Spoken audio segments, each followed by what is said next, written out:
പുതിയ വീഡിയോ അപ്ഡേറ്റ്സുകൾക്ക് A to Z trick channel subscribe ചെയ്യൂ.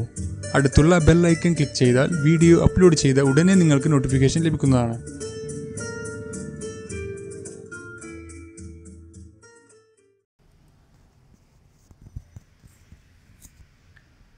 ഹായ് ഫ്രണ്ട്സ്, എല്ലാവർക്കും A to Z ട്രിക്സിൻ്റെ മറ്റൊരു അധ്യായത്തിലേക്ക് സ്വാഗതം. ഇന്നത്തെ വീഡിയോയിൽ PSCയിൽ ചോദിക്കുന്ന സീറ്റ് അറേഞ്ച്മെൻറ്റ് അല്ലെങ്കിൽ ക്യൂയുമായി ബന്ധപ്പെട്ട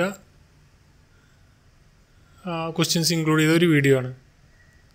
എല്ലാ ജില്ലകളിലും ഇത് ചോദിക്കാറില്ല, സീറ്റ് അറേഞ്ച്മെൻറ്റ് ചോദിക്കാറില്ല. എന്നാൽ ചില ജില്ലകളിൽ സീറ്റ് അറേഞ്ച്മെൻറ്റ് ചോദിക്കും, അല്ലെങ്കിൽ ക്യൂ സിസ്റ്റം ചോദിക്കും, അതുമല്ലെങ്കിൽ റാങ്കിൽ ഇത്രാമത്തെ സ്ഥാനമെന്ന് പറഞ്ഞ് ചോദിക്കും. അപ്പോൾ ഇവയെല്ലാം ഉൾപ്പെടുത്തിയിട്ടുള്ള ഒരു വീഡിയോ ആണ്. അപ്പോൾ ഇത് നിങ്ങൾ മുഴുവൻ കാണുക, കാരണം ഏത് ജില്ലയിൽ ഏത് ക്വസ്റ്റ്യൻസാണ് ചോദിക്കുന്നതെന്ന് പറയാൻ പറ്റില്ല. അപ്പോൾ നിങ്ങളുടെ ഇത് കണ്ടതിന് ശേഷം നിങ്ങളുടെ അഭിപ്രായം നിങ്ങൾ കമൻറ്റ് ചെയ്യുക. അപ്പോൾ നമുക്ക് നോക്കാം ഓരോ ക്വസ്റ്റ്യൻസും എങ്ങനെയാണ് വരാറെന്ന്.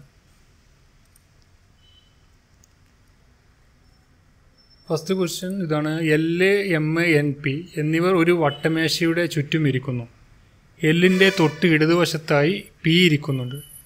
എല്ലിൻ്റെയും എമ്മിൻ്റെയും ഇടയിൽ N ഇരിക്കുന്നു എങ്കിൽ എമ്മിൻ്റെ വലതുവശത്തു നിന്നും മൂന്നാമത് ആര്? ഈ ടൈപ്പ് ക്വസ്റ്റ്യൻ കണ്ടാൽ നിങ്ങൾ ആദ്യം ചെയ്യേണ്ടത് ഒരു വട്ടമേശ എന്ന് പറഞ്ഞാൽ ഒരു റൗണ്ട് ഇട്ട് വെക്കുക, വട്ടമേശ. എന്നിട്ട് എത്ര ആളാണോ L, M, N, P, ഇവിടെ 4 ആളാണ്. എന്നിട്ട് 4 സീറ്റ്, 4 കസേര അവർക്കായിട്ട് റിസർവ് ചെയ്ത് വെക്കുക. 4 ഒരു വട്ടമേശ വരച്ച് 4 ഭാഗത്തും 4 ഭാഗങ്ങൾ നമ്മൾ രേഖപ്പെടുത്തി വെക്കുക. കാരണം ഇത് രേഖപ്പെടുത്തി വെച്ചിട്ടില്ലെങ്കിൽ നമുക്ക് അങ്ങോട്ടും ഇങ്ങോട്ടും മാറിപ്പോകാൻ സാധ്യതയുണ്ട്. അതുകൊണ്ട് നിങ്ങളത് ആദ്യം ചെയ്തു വെക്കുക. എന്നിട്ട് ക്വസ്റ്റ്യൻ നമ്മൾ ശരിക്കും വായിക്കുക. ഇവിടെ പറയുന്നത് എല്ലിൻ്റെ തൊട്ട് ഇടതുവശത്തായി P ഇരിക്കുന്നു. അപ്പോൾ നമ്മൾ എല്ലാണ് ആദ്യം വരുന്നത്. അപ്പോൾ നമുക്ക് എല്ലിനെ ആദ്യം കൊണ്ടുവരാം. പിന്നെ എല്ലിൻ്റെ ഇടതുവശത്ത് എല്ല് ഇങ്ങോട്ട് ആയി ഇരിക്കുന്നത്. അപ്പോൾ നമ്മളാണ് ഇവിടെ ഇരിക്കുന്നതെന്ന് കരുതുക. അപ്പോൾ എല്ലിൻ്റെ വലതുവശം എന്ന് പറഞ്ഞാൽ ഈ ഭാഗത്താണ് P ഇരിക്കുന്നുണ്ട്. അപ്പോൾ എല്ലിൻ്റെ ഇടതുവശമാണ്. ഇടതുവശം എന്ന് പറഞ്ഞാൽ ഈ ഭാഗമാണ്. എല്ലിൻ്റെ ഇടത് കൈ നമ്മൾ 2 മേശമേൽ നമ്മൾ കൈ എങ്ങനെ വെച്ചിട്ടുണ്ടോ ആ രീതിയിൽ നമ്മൾ വെക്കുക. അപ്പോൾ നമ്മുടെ ഇടതുവശം ഈ ഭാഗമാണ്. ഈ ഭാഗത്ത് നമുക്ക് Pനെ കൊണ്ടുവരാം. P ആണ് അവിടെ വരുന്നത്. പിന്നെ എല്ലിൻ്റെയും എമ്മിൻ്റെയും ഇടയിൽ N ഇരിക്കുന്നു. എല്ലിൻ്റെയും എമ്മിൻ്റെയും. അപ്പോൾ M എന്ന് പറയുന്നത് ഇവിടെ വരുന്നുണ്ട്. എന്നാലേ P എന്ന ആള് N എന്നൊരാൾ അതിൻ്റെ ഇടയിൽ വന്നിരിക്കാൻ കഴിയുള്ളൂ. അപ്പോൾ എല്ലിൻ്റെയും എമ്മിൻ്റെയും ഇടയിൽ N ഇരിക്കുന്നുണ്ട്. അപ്പോൾ Nനെ നമുക്കിവിടെ കൊണ്ടുവന്ന് ഇവിടെ ഇരുത്താം. ഇതാണ് ക്വസ്റ്റ്യനിൽ പറഞ്ഞിട്ടുള്ള അറേഞ്ച്മെൻറ്റ്. ഇനി ഈ ക്വസ്റ്റ്യന് ചോദിച്ചിട്ടുള്ളത് എങ്കിൽ എമ്മിൻ്റെ ഇടതുവശത്തു നിന്നും മൂന്നാമത് പേര് M ഇതാണ്. M ഇങ്ങോട്ട് ഫ്രണ്ടാക്കിയാണ് ഇരിക്കുന്നത്. അപ്പോൾ ഇടതുവശത്തിൻ്റെ മൂന്നാമത് പറഞ്ഞാൽ ഈ രീതിയിലാണ് വരിക. അപ്പോൾ മൂന്നാമത് എന്ന് പറയുമ്പോൾ N ആണ് അതിന് ആൻസർ. അപ്പോൾ ഇതുപോലെ ഫസ്റ്റ് നിങ്ങൾ ഒരു ടേബിൾ വരയ്ക്കുക, പിന്നെ പൊസിഷൻ ക്ലിയർ ആക്കുക, എന്നിട്ട് അതുപോലെ ക്വസ്റ്റ്യൻ പറഞ്ഞതുപോലെ രേഖപ്പെടുത്തുക. എന്നാൽ ഒരിക്കലും മാറിപ്പോവില്ല. അല്ലെങ്കിൽ നിങ്ങൾ ക്വസ്റ്റ്യൻ വായിച്ച് ഓരോന്നോരോന്ന് വരക്കാതെ അടയാളപ്പെടുത്തുകയാണെങ്കിൽ നിങ്ങൾക്ക് മാറിപ്പോകും, ഷുവറാണ്. ആദ്യം നിങ്ങൾ ക്വസ്റ്റ്യനിൽ പറഞ്ഞ പോലെ ഒരു മേശ വരയ്ക്കുക. മേശ എന്ന് പറഞ്ഞാൽ വട്ടത്തിൽ തന്നെ വരച്ചാൽ മതി. അതുപോലെ വേറെ ചിലപ്പോൾ വട്ടമേശ ഒന്നും പറയില്ല. അപ്പോൾ നിങ്ങൾ അടുത്ത ക്വസ്റ്റ്യൻ നോക്കാൻ. A, B, C, D എന്നിവർ ഒരു വട്ടമേശയുടെ ചുറ്റും ഇരിക്കുന്നു. എയുടെ വലതുവശത്ത് രണ്ടാമതായി ബിയും ബിയുടെ ഇടതുവശത്ത് മൂന്നാമതായി സിയും സിയുടെ വലതുവശത്ത് രണ്ടാമതായി ഡിയും ഇരുന്നാൽ എയുടെ വശത്ത് നിന്നും രണ്ടാമത് ആരാണ്? ക്വസ്റ്റ്യനിൽ ഫസ്റ്റ് എ ആണ് വന്നിട്ടുള്ളത്. അപ്പോൾ നമുക്ക് എ എന്ന് ഇവിടെ തന്നെ വെക്കാം. എയുടെ വലതുവശത്ത് രണ്ടാമതായി ബിയും. വലതുവശം എന്ന് പറഞ്ഞാൽ എ ഇങ്ങോട്ടിരിക്കുമ്പോൾ ഈ ഭാഗത്താണ്. അപ്പോൾ രണ്ടാമത് പറഞ്ഞാൽ ഇവിടെ വരിക. അപ്പോൾ രണ്ടാമത് ബിയും ബിയുടെ ഇടതുവശത്ത് മൂന്നാമതായി സിയും. ബി ഇങ്ങോട്ട് തിരിക്കുന്നത് വലത് ഇങ്ങോട്ടാണ്. മൂന്നാമതായി സി എന്ന് പറഞ്ഞാൽ ഇങ്ങോട്ടാണ് വരിക. ഇങ്ങോട്ട് 1, 2 മൂന്നാമത് പറഞ്ഞാൽ ഇവിടെ വരിക. അപ്പോൾ സീനെ നമുക്ക് അവിടെ പോയിരുത്താം. ഇനി സിയുടെ വലതുവശത്ത് രണ്ടാമതായി ഡിയും ഇരുന്നാൽ സി ഇങ്ങോട്ടാണ് തിരിഞ്ഞിരിക്കുന്നത്. അപ്പോൾ ഇടതുവശം ഇങ്ങോട്ടും വലതുവശം ഇങ്ങോട്ടും. രണ്ടാമതായി സിയുടെ വലതുവശത്ത് രണ്ടാമതായി ഡിയും ഇരുന്നാൽ എയുടെ ഇടതുവശത്തു നിന്നും രണ്ടാമത് ആരാണ്? എ എന്ന് പറഞ്ഞ് ഇങ്ങോട്ടിരിക്കുന്നു. അപ്പോൾ ഇതാണ് ഇടതുവശം, ഇത് വലതുവശം. ഇടതുവശത്തു നിന്നും രണ്ടാമത് ബി ആണ്. അപ്പോൾ ബി ആണ് ഇവിടെ ആൻസർ. നിങ്ങൾ ഈ പറയുന്ന ഒരു എ അല്ലെങ്കിൽ ബി എന്ന് പറഞ്ഞാൽ നിങ്ങൾ സങ്കല്പിക്കുക നിങ്ങൾ തന്നെയാണെന്ന്. നിങ്ങൾ പോയി ഇരിക്കുന്ന ടേബിളിൽ പോയി ഇരിക്കുന്ന രീതിയിൽ ചെയ്യുക. അപ്പോൾ വലതുവശം നമുക്ക് വലത് കൈയും ഇടതുവശം ഇടത് കൈ എടുത്താൽ നമുക്ക് പെട്ടെന്ന് ഇത് ആൻസർ ചെയ്യാമെന്ന്. ഈ മാർക്ക് ഒരിക്കലും നിങ്ങൾ മിസ്സാക്കരുത്. നമുക്ക് വേറെ ഇതേ രീതിയിലുള്ള ക്വസ്റ്റ്യൻ നോക്കാം. ABCDE എന്നിവർ ഒരു മേശയുടെ ചുറ്റും ഇരിക്കുന്നു. എയുടെയും ബിയുടെയും തൊട്ടടുത്താണ് സി ഇരിക്കുന്നത്. എയുടെ ഇടതുവശത്ത് ഇ ഇരിക്കുന്നു എങ്കിൽ സിയുടെ വലതുവശത്ത് നിന്ന് രണ്ടാമതാരും. നിങ്ങൾ ശ്രദ്ധിച്ച ഇവിടെ 5 ആളുണ്ട്. അപ്പോൾ 5 പൊസിഷൻ ഉണ്ട്. 5ഉം നമ്മൾ രേഖപ്പെടുത്താം. പിന്നെ ക്വസ്റ്റ്യനിൽ വേറൊരു സംഭവമുണ്ട്. ഇവിടെ ഡിയുടെ പൊസിഷൻ നമുക്ക് തന്നിട്ടില്ല. അപ്പോൾ ഡി നമുക്ക് ലാസ്റ്റ് നോക്കാം എങ്ങനെയാണ് വരുന്നതെന്ന്. എയുടെയും ബിയുടെയും തൊട്ടടുത്താണ് സി എന്ന് പറയുന്നത്. എയുടെയും ബിയുടെയും തൊട്ടടുത്ത് സി. അപ്പോൾ എയുടെയും ബിയുടെയും സെൻറ്ററിലാണ് സി വരേണ്ടത്. അല്ലെങ്കിൽ ബി ഇവിടെ വന്നാൽ സി ഇവിടെ വരികയാണെങ്കിൽ ഒരിക്കലും ബിയുടെ തൊട്ടടുത്തല്ല. അല്ലെങ്കിൽ സി ഇവിടെ വരികയാണെങ്കിൽ ഒരിക്കലും എയുടെ തൊട്ടടുത്തല്ല. അപ്പോൾ രണ്ടും സെൻറ്ററിലാണ് വരിക. അപ്പോൾ രണ്ടിൻ്റെയും സെൻറ്ററിലാണ് സി വരുന്നത്. തൊട്ടടുത്താണ് സി. ഇനി എയുടെ ഇടതുവശത്ത് ഇ ഇരിക്കുന്നു. എയുടെ ഇടതുവശത്ത് ഇ ഇരിക്കുന്നു. എയുടെ ഇടതുവശം എന്ന് പറഞ്ഞാൽ ഈ ഭാഗമാണ്. അപ്പോൾ ഇ ഇവിടെ ഇരിക്കുന്നുണ്ട് എങ്കിൽ സി ഇരിക്കുന്നു എങ്കിൽ സിയുടെ വലതുവശത്ത് നിന്ന് രണ്ടാമത്. പക്ഷേ ഇവിടെ ഒരു സംഭവം ശ്രദ്ധിച്ചാൽ അറിയാൻ കഴിയും. ഇവിടെ ഡിയുടെ പൊസിഷൻ പറഞ്ഞിട്ടില്ല. അപ്പോൾ നമുക്കറിയാം ഇവിടെ ഒരൊറ്റ റിസർവ് ആയിട്ടുള്ള ഒരൊറ്റ ചെയർ മാത്രമേ ഇവിടെ കാലിയായിരുന്നു. അപ്പോൾ ആ ഒരു ഭാഗത്താണ് ഡി വന്നിരിക്കേണ്ടത്. അപ്പോൾ ഡിയെ നമുക്ക് അവിടെ വന്ന് കൊണ്ടിരുത്താം. ഇനി ക്വസ്റ്റ്യൻ നോക്കാം. എങ്കിൽ സിയുടെ വലതുവശത്തു നിന്ന് രണ്ടാമതാര്? സി ഇങ്ങോട്ട് ഇരിക്കുന്നത്, വലതുവശം ഇവിടെ വരുന്നത്, ഇടതുവശം ഇവിടെ. രണ്ടാമതെന്ന് പറഞ്ഞാൽ ഡി ആണ് ഇവിടെ ആൻസർ. ഒന്നാമത്തതും രണ്ടാമത്തും. അപ്പോൾ ഡി ആണ് ഇവിടുത്തെ ആൻസർ. അപ്പോൾ നമുക്കിനി വേറെ ടൈപ്പ് ഒരു ക്വസ്റ്റ്യൻ നോക്കാം. ക്യൂ ആണ്. അമ്മു ക്യൂവിൽ മുന്നിൽ നിന്നും 18-മതും പുറകിൽ നിന്നും 12-മതുമാണ് എങ്കിൽ ആ ക്യൂവിൽ എത്ര പേരുണ്ട്? ക്യൂവിൻ്റെ ഇത് വരികയാണെങ്കിൽ 2 തവണ പറഞ്ഞിട്ടുണ്ടെങ്കിൽ 18-മതും 12-മതും 2 തവണ പറഞ്ഞിട്ടുണ്ടെങ്കിൽ അവർ രണ്ടും തമ്മിൽ കൂട്ടുക. 18ഉം 12ഉം കൂട്ടുക 30. ഇനി അതിൽ നിന്നും 1 മൈനസ് ചെയ്യുക. കാരണം ഇവിടെ 18-മതും 12-മതും അമ്മുവാണ്. അമ്മു ഒറ്റ ആളാണ്. അപ്പോൾ ഇവിടെ 2 തവണ അമ്മുവിനെ പറഞ്ഞിട്ടുണ്ട്. അപ്പോൾ അമ്മു ആ 1 2 തവണ ഉള്ളത് ആവർത്തിച്ച് വന്നത് കുറക്കുക. അപ്പോൾ നമുക്കുള്ള ആൻസർ 29. ക്യൂവിൽ അത്രേ ശ്രദ്ധിക്കാനുള്ളൂ. 2 തവണ പറഞ്ഞിട്ടുണ്ടെങ്കിൽ അതിൽ 1 തവണ കുറക്കുക. അപ്പോൾ നമുക്ക് ആൻസർ കിട്ടും. അതുപോലെ 50 കുട്ടികൾ ഉണ്ടായിരുന്ന ഒരു വരിയിൽ പ്രിയ മുന്നിൽ നിന്നും 13-മതായി നിൽക്കുന്നു എങ്കിൽ പ്രിയയുടെ സ്ഥാനം പുറകിൽ നിന്ന് എത്രാമതാണ്? ഈ ഒരു ക്വസ്റ്റ്യൻ നിങ്ങൾക്ക് കൺഫ്യൂഷനായി വരികയാണെങ്കിൽ നിങ്ങൾ ഒരു കാര്യം ചെയ്യുക. 10 വരെ നിങ്ങൾ ചെയ്ത് നോക്കുക. അല്ലെങ്കിൽ 5 വരെ 1 2 3 4 5 വരെ ചെയ്യുക. എന്നിട്ട് ഇത് ക്വസ്റ്റ്യനിൽ പറഞ്ഞ പോലെ വരിയിൽ നിന്നും നമുക്ക് 2-മതാണ് വെക്കുക.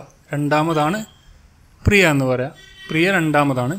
പുറകിൽ നിന്ന് എത്രാമതെന്ന് ചോദിക്കും. അപ്പോൾ 1 2 3 4-മതാണ് കിട്ടുന്നത്. അപ്പോൾ ഈ ക്വസ്റ്റ്യനിൽ 4ഉം 2ഉം 6, നമ്മൾ 5 എണ്ണം എടുത്തിട്ടുള്ളൂ. അപ്പോൾ ഇവിടെ ടോട്ടൽ പറയുകയാണെങ്കിൽ 6 എണ്ണം വരുന്നുണ്ട്. 6 എണ്ണം വരുന്ന 4-മതാകുമ്പോൾ 6 എണ്ണം. അപ്പോൾ നമുക്ക് ഈ ഒരു ക്വസ്റ്റ്യൻ നോക്കാം. 50 മൈനസ് 13 മൊത്തം 13-മത് നിൽക്കുന്നു. അപ്പോൾ 50 മൈനസ് 13 37 എന്ന് വരുന്നത്. +1 കാരണം ഇവിടെ ബാക്കിൽ നിന്നും ഇപ്പോൾ 5 മൈനസ് 2 എന്ന് പറയുമ്പോൾ 5 മൈനസ് ഇവിടെ 2-മതാണ് നമ്മൾ പറഞ്ഞു. 5 മൈനസ് 2 എന്ന് പറയുമ്പോൾ 3ആണ്. 3-മത് വേറെ ഒരാളാണ്. +1 കൂട്ടുമ്പോഴേ അവിടെ പ്രിയയുടെ ആ സ്ഥാനം വരുന്നുള്ളൂ. അതുപോലെ തന്നെ ഇവിടെ 37 + 1 എന്ന് പറയുമ്പോഴേ പ്രിയയുടെ സ്ഥാനം വരുന്നുള്ളൂ. 38 എന്ന്. നിങ്ങൾക്കത് മനസ്സിലായില്ലെങ്കിൽ ഞാൻ പറഞ്ഞുതരാം ഒന്നുകൂടി. ഇവിടെ 1 2 3 4 5 ആൾ. ഇവിടെ പറയാണ് പ്രിയ മുന്നിൽ നിന്നും 2-മതാണ്. ഇതാണ് ഇത് ഫ്രണ്ട് നമുക്ക് എഴുതാം. ഇത് മുന്നിൽ നിന്നും 2-മതാണ് പ്രിയ. ബാക്കിൽ നിന്നും എത്രാമതും ചോദിക്കുക. അപ്പോൾ മൊത്തം 5 ആൾക്കാണ്. 5 മൈനസ് 2 3ആണ്. 3-മതെന്ന് പറയാൻ കഴിയില്ല. കാരണം പ്രിയയുടെ സ്ഥാനം ഇതാണല്ലോ. അപ്പോൾ 3-മതെന്ന് പറയാൻ കഴിയില്ല. +1 കൂട്ടിയാൽ 4-മതാണ് പ്രിയ. 1 2 3 4-മതാണ് പ്രിയ. ആ ഒരു മെത്തേഡ് തന്നെയാണ് ഇവിടെയും സ്വീകരിച്ചത്. അപ്പോൾ നിങ്ങൾക്ക് മനസ്സിലാകാൻ വേണ്ടിയിട്ട് ഞാൻ 5 വരെ ക്യൂ എടുത്തിട്ടുള്ളൂ. അപ്പോൾ നിങ്ങൾക്ക് ഇതുപോലെ നിങ്ങൾക്ക് കൺഫ്യൂഷനായി വരികയാണെങ്കിൽ നിങ്ങൾ ക്വസ്റ്റ്യൻ പേപ്പറിൽ ജസ്റ്റ് ഒരു 5ഓ 10ഓ മാക്സിമം 10 വരെ ചെയ്യുക. അതിൽ കൂടുതലായാൽ പിന്നെ നമുക്ക് സമയം വളരെ വിലപ്പെട്ടതാണ്, അത് മിസ്സാവും. അപ്പോൾ ഇതുപോലെ ചെയ്യാം. നമുക്ക് വേറെ നോക്കാം. ഒരു പരീക്ഷയിൽ സുമി വിജയിക്കുകയും റാങ്ക് ക്രമത്തിൽ മുന്നിൽ നിന്ന് 19-മത് 19-ാമതും പുറകിൽ നിന്ന് 16-ാമതുമാണ്. 6 കുട്ടികൾ എഴുതാത്ത ആ പരീക്ഷയിൽ 5 പേരാണ് പരാജയപ്പെട്ടത് എങ്കിൽ ആ ക്ലാസ്സിലെ കുട്ടികളുടെ എണ്ണം എത്ര? കുട്ടികളുടെ എണ്ണമാണ് ചോദിച്ചിട്ടുള്ളത്. നമുക്ക് നോക്കാം. ഇവിടെ ചോദിച്ചിട്ടുള്ളത് 19-ാമത് പുറകിൽ നിന്ന്, മുന്നിൽ നിന്ന് 19-ാമതും പുറകിൽ നിന്ന് 16-ാമതും. അപ്പോൾ നമുക്ക് ആ ക്യൂവിലെ ആ ഒരു റാങ്കിലെ ആളുടെ എണ്ണം കൂട്ടണം. കാരണം ഇവിടെ നേരത്തെ പറഞ്ഞ പോലെ 2 തവണ സുമീന ആവർത്തിച്ചിട്ടുണ്ട് 19-ാമതും 16-ാമതും. അപ്പോൾ 1 കുറക്കുക. അപ്പോൾ നമുക്ക് ആ റാങ്ക് ലിസ്റ്റിൽ ആളെ കിട്ടി. 34 ആളുകളാണ് ആ റാങ്ക് ലിസ്റ്റിൽ. ഇനി നമുക്ക് ടോട്ടൽ ഇവിടെ ചോദിച്ചിട്ടുള്ളത് എങ്കിൽ ക്ലാസ്സിലെ കുട്ടികളുടെ എണ്ണം ചോദിച്ചിട്ടുള്ളത്. അപ്പോൾ നമുക്ക് കുട്ടികളുടെ എണ്ണം കാണാൻ മൊത്തം കുട്ടികൾ എടുക്കണം. കാരണം 6 കുട്ടികൾ എഴുതിയിട്ടില്ല, 5 പേരാണ് പരാജയപ്പെട്ടത്. ഒറ്റ കുട്ടികൾ ഇപ്പോൾ 5 പേരാണ്. അപ്പോൾ അവ രണ്ടും നമുക്ക് ഇവിടെ ആഡ് ചെയ്യണം. അപ്പോൾ 34 + 6 + 5 ചെയ്താൽ 45 ഇവിടെ ആൻസർ. നിങ്ങൾ ക്വസ്റ്റ്യൻ ശരിക്കും വായിക്കണം. കാരണം ചില ഇൻറ്റുകൾ വേറെ രീതിയിലൊക്കെ 6 കുട്ടികൾ എഴുതാത്ത പരീക്ഷ എന്നൊക്കെ പറയുമ്പോൾ നമുക്ക് കൺഫ്യൂഷൻ ആവും. അപ്പോൾ ക്വസ്റ്റ്യൻ എനിക്ക് ക്ലാസ്സിലെ കുട്ടികളുടെ എണ്ണം അവ എല്ലാം ആഡ് ചെയ്തുള്ള എമൗണ്ടാണ് ഇവിടെ ചെയ്യേണ്ടത്.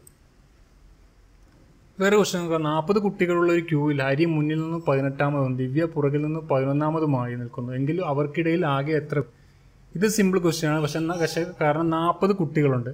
ഇങ്ങനെ 2 ആളുകൾ ഉണ്ടാകുമ്പോൾ, 2 പേരുണ്ടാകുമ്പോൾ അവ തമ്മിൽ അങ്ങോട്ടും ഇങ്ങോട്ടും ഇപ്പോൾ 18ഉം 18ഉം 36 വരുന്നുള്ളൂ. വലിയ സംഖ്യ എടുക്കുക, അതിൻ്റെ ഡബിൾ 36 വരുന്നത്. അപ്പോൾ ഇവിടെ 40 എന്നുണ്ട്. അപ്പോൾ അവർ തമ്മിൽ ഇപ്പോൾ 5-ാമതും 6-ാമതും എന്ന് പറഞ്ഞാൽ ആകെ 10 ആളുകൾ ഉള്ളുവെങ്കിൽ നമുക്ക് അവ തമ്മിൽ അങ്ങോട്ടും ഇങ്ങോട്ടും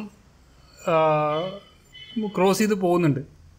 അപ്പോൾ ഇവിടെ ക്രോസ് ചെയ്ത് പോകുന്നില്ല. അങ്ങനത്തെ കേസിൽ നമ്മൾ രണ്ടും കൂട്ടുക, 18 + 11 എന്നിട്ട് 40 അവർക്കിടയിൽ ആ ടോട്ടൽ സംഖ്യയിൽ നിന്നും, ടോട്ടൽ ക്യൂവിൽ നിന്നും, ടോട്ടൽ ആളുകളിൽ നിന്നും ആ കൂട്ടിയ 29 എന്ന് കുറക്കുക. 11 ആളുകളാണ് അവർക്കിടയിലുള്ളത്. ഇനി ഇതേ ക്വസ്റ്റ്യൻസ് നമുക്ക് വേറെ ഒന്ന് നോക്കാം. ക്യൂവിൽ ആവർത്തിച്ച് ക്രോസ് ചെയ്തിട്ടുണ്ടെങ്കിൽ, ഇവിടെ ഈ ക്വസ്റ്റ്യനിലുണ്ട് ക്രോസ് ചെയ്തിട്ടുണ്ടെങ്കിൽ -2 ചെയ്യണം. അപ്പോൾ നമുക്ക് നോക്കാം. ക്രോസ് ആകെ 18 ആളുകളുള്ള ഒരു ക്യൂവിൽ അരുൺ മുന്നിൽ നിന്ന് 7-ാമതും ഗീതു പുറകിൽ നിന്ന് 14-ാമതുമാണ്. അവർക്കിടയിൽ ആകെ എത്ര പേരുണ്ട്? ക്രോസ് ചെയ്തിട്ടുണ്ടോ ഇല്ലോ എന്നറിയാൻ ഈ വലിയ സംഖ്യ 14 എന്നുള്ളത് ഡബിൾ ആക്കുക, 28. കാരണം 18 ആളുള്ള ക്യൂവിനെക്കാട്ടിലും വലുതാണ് ഈ 14 എന്നുള്ള സംഖ്യ, 28 എന്ന സംഖ്യ. അപ്പോൾ നമുക്കറിയാം അത് ക്രോസ് ചെയ്തിട്ടുണ്ട്. അപ്പോൾ ക്രോസ് ചെയ്തിട്ടുണ്ടെങ്കിൽ -2 ചെയ്യണം. നമുക്ക് നേരത്തെ ചെയ്ത പോലെ തന്നെ 14 + 7 21. ഇനി 21 18 കുറക്കുക. അപ്പോൾ നമുക്ക് കിട്ടുന്നത് 21 എന്ന് പറയുന്നത് ഇവർ തമ്മിലുള്ള 2 സംഖ്യ കൂട്ടിയതാണ്, -18. അപ്പോൾ 3 എന്ന് കിട്ടും. ഈ 3 എന്ന സംഭവത്തിൽ 3 എന്ന സംഖ്യയിൽ നിന്ന് നമ്മൾ -2 എന്ന് പറഞ്ഞാൽ ഇവിടെ ഒരു ഇക്വേഷൻ പറഞ്ഞു. 2 ആളും ക്രോസ് ചെയ്തിട്ടുണ്ടെങ്കിൽ ഈ -2 ചെയ്യണമെന്ന്. -2 ചെയ്ത് അവർക്കിടയിൽ 1. ഇനി ഈ ഇക്വേഷൻ നിങ്ങൾക്ക് ശരിയാണെന്നറിയാം. നിങ്ങൾ ജസ്റ്റ് ഒന്ന് വരച്ച് ക്ലിയർ ആയി നോക്കുക. അതുപോലെ 18 വരെ ചെയ്യുക. എന്നിട്ട് നിങ്ങൾ അങ്ങോട്ടും ഇങ്ങോട്ടും ഈ പറഞ്ഞ പോലെ ഒന്ന് അടയാളപ്പെടുത്തി നോക്കുന്നിട്ട് ഈ ഇക്വേഷൻ ക്ലിയർ ആണോ അല്ലെങ്കിൽ ക്ലിയർ അല്ലേ എന്ന് നിങ്ങൾ ശരിക്കും ചെക്ക് ചെയ്ത ശേഷം വേറെ ഇതുപോലെ ക്വസ്റ്റ്യൻസ് 2-3 ചെയ്ത് കഴിഞ്ഞാൽ നിങ്ങൾക്ക് പെട്ടെന്ന് ഈ ടൈപ്പുള്ള ക്വസ്റ്റ്യൻസ് വന്നാൽ ചെയ്യാൻ കഴിയും. ഇനി വേറെ ക്വസ്റ്റ്യൻ നോക്കാം. ഒരാൾ 20 മീറ്റർ ഉയരമുള്ള ഒരു തൂണിൽ കയറുകയാണ്. 1-ാമത്തെ മിനിറ്റ് അയാൾ 3 മീറ്റർ കയറുകയും രണ്ടാമത്തെ 2 മീറ്റർ വഴുതി പോരുകയും ചെയ്തു. 3 മീറ്റർ കയറി 2 മീറ്റർ വഴുതി. ഈ രീതിയിൽ തുടർന്നാൽ എത്ര സമയം കൊണ്ട് അയാൾ ആ തൂണിന് മുകളിലെത്തും? ഇവിടെ 20 മീറ്റർ ഉയരമുള്ള തൂണാണ്. മിനിറ്റിൽ അദ്ദേഹം 3 മീറ്റർ കയറുന്നുണ്ട്, പക്ഷേ 2 മീറ്റർ താഴേക്കാണ് വരുന്നത്. അപ്പോൾ സത്യത്തിൽ അയാൾ 1 മീറ്ററേ കയറുന്നുള്ളൂ. 1 മിനിറ്റിൽ അയാൾ 1 മീറ്റർ കയറുന്നുള്ളൂ. അപ്പോൾ 20 മീറ്റർ കയറാൻ എത്ര മിനിറ്റ് ആവും? ഇപ്പോൾ ശ്രദ്ധിക്കേണ്ട കാര്യം, നമ്മൾ ഈ ഓപ്ഷനിൽ 20 എന്നുണ്ടാവും, നമ്മൾ 20 ചെയ്യുക. അപ്പോൾ ഇവിടെ വരുന്നത് 18 മിനിറ്റാണ്. എങ്ങനെയാണെന്ന് ചോദിച്ചാൽ ഇദ്ദേഹം 3 മീറ്റർ കയറുന്നുണ്ട്. അപ്പോൾ 17-ാമത്തെ മിനിറ്റിൽ അദ്ദേഹം 17 മീറ്റർ കയറുന്നുണ്ട്. 17 മീറ്റർ അദ്ദേഹം കയറി. 17-ാമത്തെ മീറ്റർ. 18-ാമത്തെ മീറ്റർ അയാൾ 3 മീറ്റർ കയറിയപ്പോൾ അയാൾ 20 മീറ്റർ എത്തിയില്ലേ? മുകളിലെത്താനാണ്. മുകളിലെത്തി ആ തൂണിൻ്റെ മുകളിലെത്താൻ എത്ര ഇവിടെ ക്വസ്റ്റ്യന്? ആ തൂണിൻ്റെ മുകളിൽ എപ്പോഴെത്തുകയാണ് ചോദിച്ചിട്ടുള്ളത്. അപ്പോൾ ഈ 3 മീറ്ററും കൂടി കയറിയാൽ 17 മീറ്റർ എടുത്ത് അദ്ദേഹം 17 മിനിറ്റ് കൊണ്ട് കയറാൻ. അപ്പോൾ +3 ഈ 3 മീറ്ററും കൂടിയും അതിൽ കൂടെ 1 മിനിറ്റ് 3 മീറ്റർ അദ്ദേഹം കയറും. പക്ഷേ 2 മീറ്റർ അവിടെ ഇറങ്ങിയിട്ടില്ല. 3 മീറ്റർ മേലെ കയറി. കയറിയപ്പോൾ മുകളിലെത്തി. ഇവിടെ ക്വസ്റ്റ്യൻ ചോദിച്ചാൽ തൂണിൻ്റെ മുകളിൽ എത്താൻ എത്ര സമയം എടുക്കും? അപ്പോൾ 3 മീറ്റർ കയറി. അപ്പോൾ 20 മീറ്റർ കയറാൻ അദ്ദേഹം 18 മിനിറ്റാണ് ടോട്ടൽ എടുത്തത്. ആ ഒരു ഐഡിയ വെച്ച് ചെയ്താൽ മതി. അതേപോലെ വേറെ ക്വസ്റ്റ്യൻ നോക്കാം. 25 മീറ്റർ ഉയരമുള്ള ഒരു തെങ്ങിൽ കയറുന്ന ഒരാൾ 10 സെക്കൻഡ് കൊണ്ട് 5 മീറ്റർ കയറുകയും 4 മീറ്റർ വൈദ്യുതി പോരുകയും ചെയ്തു. അങ്ങനെ തുടർന്നാൽ എത്ര സമയം കൊണ്ട് അയാൾ ആ തെങ്ങിന് മുകളിൽ തൊടും? ഇത് പ്രീവിയസ് ക്വസ്റ്റ്യൻ ആണ്. 25 മീറ്റർ ഉയരമുള്ള ഒരു തെങ്ങിൽ കയറുന്ന ഒരാൾ 10 സെക്കൻഡ് കൊണ്ട് 5 മീറ്റർ കയറും 4 മീറ്റർ. അപ്പോൾ ഇവിടെയും അതേപോലെ തന്നെ 10 സെക്കൻഡ് കൊണ്ട് അതേ 5 മീറ്റർ എന്നില്ല, 10 സെക്കൻഡ് ശരിക്കും 1 മീറ്റർ കയറുന്നുള്ള അയാൾ. അപ്പോൾ ഇതുപോലെ തന്നെ അദ്ദേഹം 225 മീറ്റർ കയറാൻ അദ്ദേഹം എടുക്കുന്ന സമയമെന്ന് പറഞ്ഞാൽ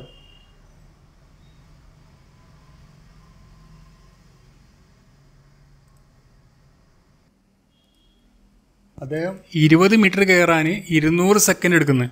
20 മീറ്റർ കയറാൻ കാരണം 10 സെക്കൻഡ് അദ്ദേഹം ഒരു മീറ്റർ പോകുന്നു.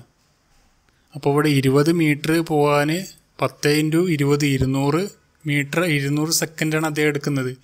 പിന്നെ ഈ 5 മീറ്റർ 10 സെക്കൻഡ് കൊണ്ട് കയറുന്നുണ്ട്. ഇവിടെ മുകളിൽ എത്ര തെങ്ങിൻ്റെ മുകളിൽ തൊടുന്നത് ചോദിക്കുന്നത്. അപ്പോൾ തൊട്ടിട്ട് താഴെ വന്നോട്ടെ, നമുക്ക് തൊടുന്ന കണക്കാവേണ്ടത്. അപ്പോൾ 5 മീറ്റർ അയാൾ ഒരു 10 സെക്കൻഡോട് കയറുന്നൂടെ പറഞ്ഞിട്ടുണ്ടല്ലോ. അപ്പോൾ 210 സെക്കൻഡാണ് അയാൾക്ക് മുകളിൽ കയറി തൊടാനുള്ള ആ സമയം. നമ്മൾ 250 സെക്കൻഡ് ഉണ്ടാവും. അത് നമ്മൾ ഒരിക്കലും എഴുതി പോകരുത്. ഈ ഒരു ബേസ് വെച്ച് നിങ്ങൾ ചെയ്യുക. ജസ്റ്റ് ഒന്ന് നിങ്ങൾ ചിന്തിച്ചാൽ മതി, ആ ഒരു ഐഡിയ നിങ്ങൾക്ക് കിട്ടും. ഇനി വേറൊരു ടൈപ്പ് ക്വസ്റ്റ്യൻ നോക്കാം. ഒരു കന്നുകാലി ചന്തയിൽ കുറേ പശുക്കളും കുറേ മനുഷ്യരുമുണ്ട്. ഒരാൾ എണ്ണി നോക്കിയപ്പോൾ അവിടെ ആകെ 104 കാലുകളും 30 തലകളും ഉണ്ടായിരുന്നു. എങ്കിൽ എത്ര പശുക്കളുണ്ട്? കൺഫ്യൂഷൻ ഉണ്ടാകുന്ന ഒരു ക്വസ്റ്റ്യനാണ്. സമയം പോകുന്ന ഒരു ക്വസ്റ്റ്യനാണ്. ജസ്റ്റ് നമുക്ക് നോക്കാം. ഇവിടെ ചെറിയൊരു ഇക്വേഷൻ പറയാണ്. ഈ L/2 - H എന്ന 4 കാലുകളുടെ നമുക്ക് സംഖ്യ കിട്ടും. 4 കാലുകളുടെ സംഖ്യ കാണാനാണ് L എന്ന് പറഞ്ഞ കാല് /2 - H എന്ന് പറഞ്ഞ ഹെഡും. ഇതൊന്ന് അപ്ലൈ ചെയ്ത് നോക്കാം. 104 പറഞ്ഞത് ഇവിടെ കാലുകൾ പറഞ്ഞു. 104 കാലുകളാണ്. /2 - 30 തലകളും. അപ്പോൾ നമുക്ക് 52 - 30. അപ്പോൾ നമുക്ക് 4 കാലുകളുടെ എണ്ണം എന്ന് പറഞ്ഞാൽ പശുക്കളുടെ എണ്ണം 22ആണ്. 8 മനുഷ്യരും.